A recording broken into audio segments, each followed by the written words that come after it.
Hey everybody, it is Adam from Tested, and it is time for another Makerspace tour. Now, we have done dozens of these all over the country at this point, but we didn't have to look far for the space we're about to visit because it's right in my own backyard of Oakland, California. And it's right in my own backyard, which is funny because the space is called NIMBY, not in my backyard. And yet it is. Get it?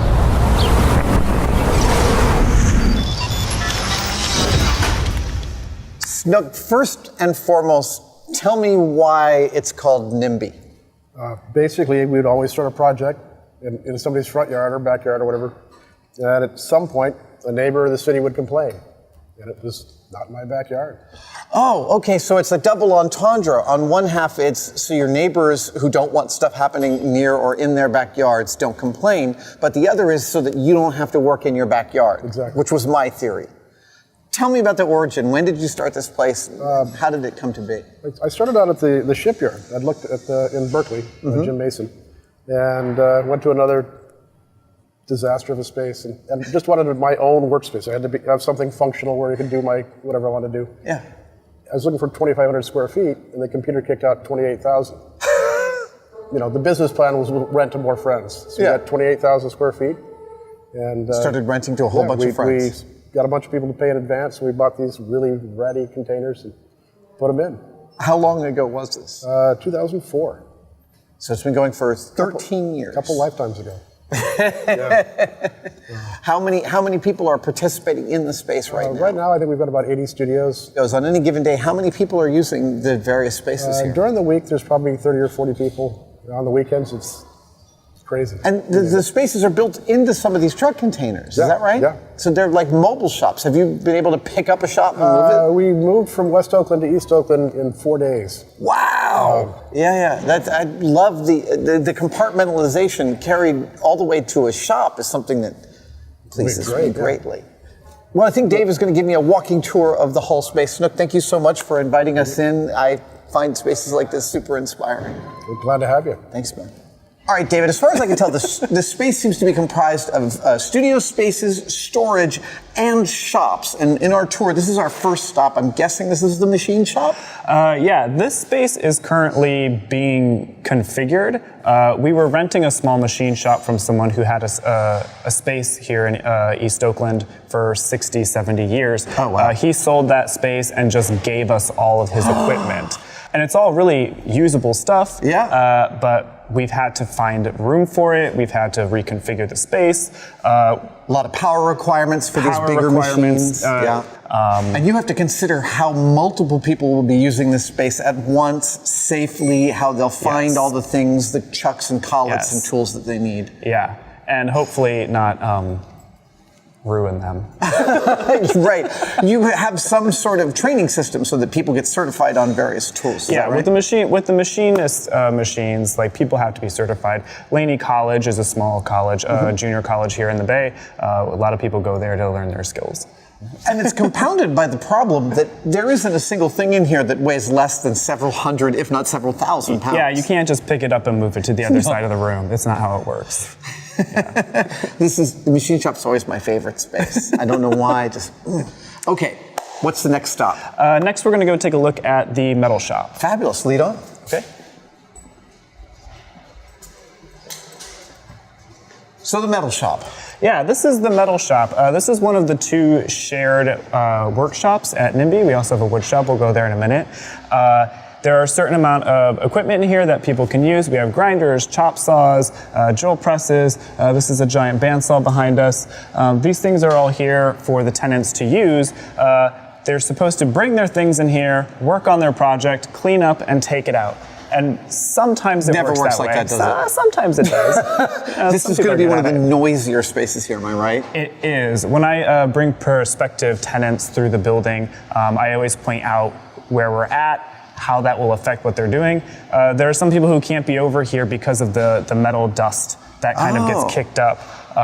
Their equipment's too sensitive, or it's going to ruin their paintings. Right. So where you are in the warehouse is it matters. It's key. Yeah. Now, tell me. I know why, but our viewers might not know why. How come the tools and many of the things in here are painted red? Red indicates that this is a NIMBY tool. Tenants are welcome to use it. We have toolboxes out, we have pegboards, obviously we keep some on the table. But this is a NIMBY tool. If it's red, it needs to come back. And we do kind of walk around and just kind of collect things every once in a while and return them to where they're supposed to be. Well, I remember as a journeyman, when I would travel from job site to job site, I painted all of my tools a specific color. At first, I think it was actually, my color for about a decade was bright yellow and neon orange stripes. Oh no, I mean it's hideous. No one else would want these tools. Nobody would but want the goal is no one else would want these tools. Okay, so the next stop on this tour is the wood shop. Is that right? Right around this way. Let's go. So this is the wood shop, one of the other shared shops at NIMBY. I'm really impressed with how wide open and far apart the tools are. If you left me to my own devices in a space like this, I would pack it full of stuff, but you guys have kept it impressively open. Well, it takes a lot of work to keep it open, and the use of the space is always an issue, and we're constantly reconfiguring things, moving the walls, moving the pallet racks to give people the space that they need to build, giant sculptures or to work on multiple things simultaneously. So one of your jobs is to look at the usage patterns of the people working here and help facilitate that. And to also kind of calculate how much of the space are we using for the wood shop. Is that enough? Is it too much? Right. Recently, I sectioned off a corner of the wood shop in the back and rented it out to someone. Because there was just too much space, and it was just filling with tools and items and donations and scrap wood. I love the fact that you guys are always open to modifying and reconfiguration. That seems like a really crucial thing with the shared space. Yeah, I mean, there are some things that don't move. Sure. Like a lot of the double stacked shipping containers in the other side of the NIMBY. Yeah. They're there. Yeah. They're not moving. But I mean, having the flexibility to allow people to create massive works of art and small works of art is very important. Totally. Well, thank you so much for giving me a tour. No problem. This place makes me want to get my hands dirty, and I can't give a higher compliment. Well, thank you very much. Thank you. I'm feeling heat coming off. These guys these are the kilns. This is where we hold the glass, and so here's some things that are just kind of in progress. And you can just keep that hot and workable, even though it's sitting on a flat surface. Yeah. Yeah, so this is I was turning solid rods of glass here into tubing here. Wow. And then this is some other project we're working on. Yeah. There we go. Yeah, it gets a little crazy sometimes. When you work with glass, is like about a third of your memory things that you made breaking unexpectedly? Things definitely break. 1/3 sounds accurate. Okay, I was gonna 1/3. say. Yeah. Or maybe half. I was going to say, there must be all this, like, it is, Yeah, or you hear like just a tiny little crack, you don't really know where that came from. Yeah, that's but you know it's in there. Oh, man. Oh, that must You're like, oh no. Okay, so what is the tool that's here? Okay, like I'm looking around. I'm always interested in weird tools. What the hell is this for? So this is a cutting tool. Oh, right! It's for cutting round stuff. Yeah, so say like this, you just kind of score it.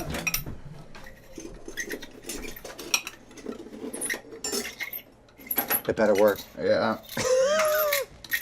And then you kind of just snap it forward. No! And you get a nice clean cut here. That is really nice. Yeah, that one's, they call this the jaws of life. And you buy replacement Yeah, you blades? can buy a little replacement blade. I think I need one right now. It's having a little trouble gripping, but Yeah, these still are does just the job. normal skateboard bearings? Yeah. Perhaps? Yeah. What is another tool here that I might not have seen elsewhere? I love industry-specific tools. This is another cutting tool. It's for cutting more solid rods. And this you can kind of just grab something like that and squeeze. What? And it just cuts it open. Wow. These are just, they don't Hardened really move, steel, but right. They don't roll. These ones are great. They're just normal tongs, but they're helpful. This is Kevlar on there. Yeah. So So you grab stuff in the super hot kiln. stuff. And then a lot of tools we use are made out of graphite paddles. Is that for shaping the glass once it's icy, shaping right? tools. Oh, see, these are like lathe tools almost, or like And graphite's cool because sculpting it tools. absorbs the heat. So it'll like cool something down. Huh. And we'll have metal tools too. Graphite slides better too, so it slides the glass around, doesn't move it as much as a steel tool. Really cool. This looks like you guys have a lot of fun here. We do. Oh, this is also for cutting, but for cutting soft glass, like hot glass? No, I use that all the time for borosilicate. Really? Yeah. Jacks. What's those called? Jacks? Wait, those are diamond shears. Diamond shears. Excuse me. God, I love how This looks like what the villain brings to collect on a loan. Oh, right? Yeah, right? You just get a little bit of that. they're one of the We'll just take the coolest tip. Just a little cool, bit. yeah, right? For cigars. $100. Very cool. Guys, thank you so much for showing me the thank you. space. Thank you, Adam. Really appreciate it.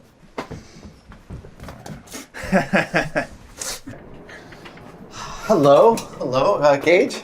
Hi. A pleasure, Claudie. Yes, hi. Nice to meet you. I love your space. Can you tell me about the kind of stuff you guys do in here?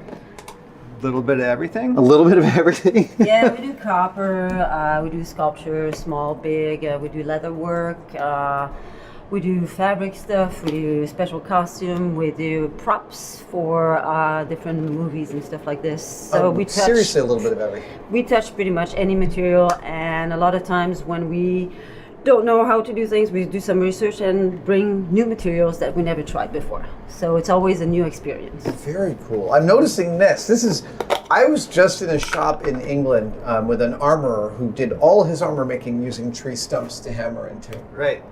You're using this for metalwork? That's what I was told to use. Amazing. Do you remember what kind of wood this is? I think it's fir. Okay. I think traditionally they burned them out.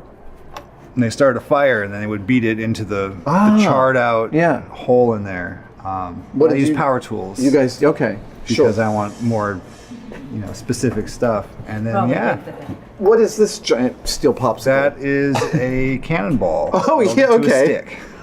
Using this as a metal forming tool? Yes. Ah, that's awesome. What are you working on right now? I noticed you've got some sort of monster on the stand there. Yeah, it's just a creature. I'm testing out a new product that I found, and I just decided to make a little sculpture with it to test it out. And It looks horrifying in the best way. Yes, it's kind of like a cat alien thing. I'm not sure quite yet. I also noticed these. Can I grab one of these? Sure. These really fascinate me. This is a carved wooden skull? Yes. Holy cow. Yeah. I used to work at a wood shop up in Oregon. It's amazing. It's really astounding. It's how you can, you can do two pieces that fit together. Right. These were carved separately. Amazing. When I look at something I spend a tremendous amount of time on, I go right back to the sense memory of all that. The first one's easy to make because you're excited about it. Right, you know? yes. And then the second one gets harder, and then they get harder and harder, and then it becomes a job. Like bungee That's why we jumping. keep bouncing around to all these different things all the time, is so that we don't have to do one thing only all the time. I feel you on that. Some people ask me like, how do you deal with projects that you don't finish? And I'm like, most of my projects are unfinished. Oh, God. Yeah. Yes, me too. It's terrible. Yeah, I'm not even going to invite you into the. Oh into yeah. the box. So I have a whole wall in my shop devoted just to uncompleted projects, so they're all staring at me because I kind of like that. Do you ever complete them? Oh yeah. I go up to that frequently. I pull one down and I'll complete it. I'll never ever finish all of them. Right. But at least there's always something to work on if I want to take a break from the thing that's kicking my ass. I can't stop fondling this wooden skull. Yeah. It is a really, really beautiful piece of work. Yeah, thank you. I have a particular fascination with skulls. I have some leather ones and some copper ones too. It's absolutely gorgeous. Well, guys, thank you so much for showing me this Yeah. space. It's really, really inspiring, and I like that you're going after a little bit of everything. Well, Good, thank you thanks, so man. much for passing by. Of course. Cheers. All right. Have a good day.